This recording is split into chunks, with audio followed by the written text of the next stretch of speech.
PFAS are a group of chemicals that have been around for many decades and are in many materials that we use on a daily basis. So that could be clothing, stain-resistant material, and certainly used extensively in firefighting firms.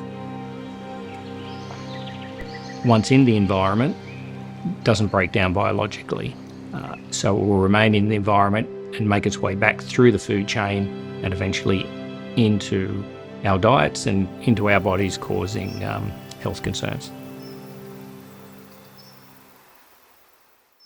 The foam leached down into the groundwater and contaminated the groundwater. A plume then migrated toward the town of Katherine water supply.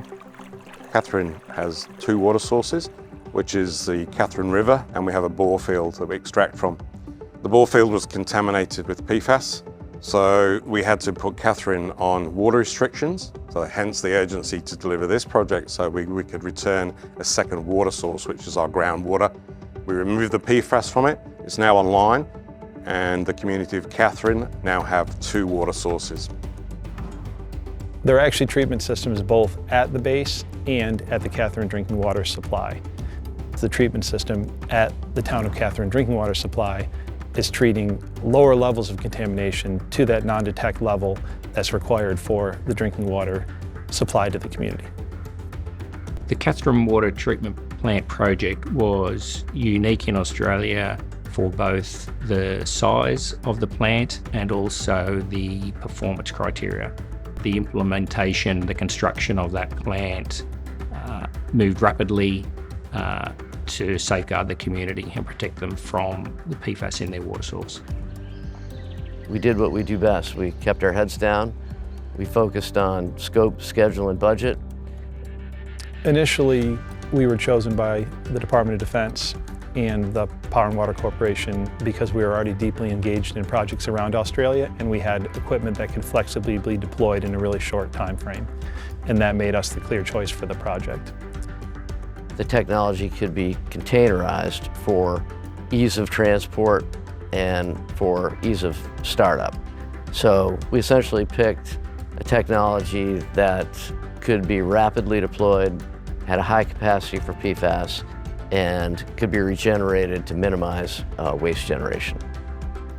ECT2 was selected for this project because of our reputation, our reliability, and our team's ability to deliver on what we say we will do.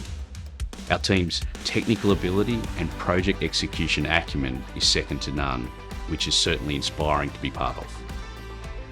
The original project in Katherine was the most urgent and disciplined response to a water treatment challenge that I've ever been a part of. The dedication to solving this unique challenge was all performed in a period of about 3 months, from statement of the problem to effectively treating their water supply. That interim plant was originally intended for a site in Queensland, but when we received the call to see whether it could be adapted for deployment in Katherine, we were able to complete the final design, fabrication in the USA and shipment from the US to Australia within a month, and then subsequently complete the installation and commissioning 1 month later. Since then, the plant has operated at greater than 99% uptime and treated over 2.3 billion litres of drinking water, providing that to the Katherine Township. We were treating all 28 monitored PFAS compounds down to non-detect levels, and the project has been 100% compliant with all regulations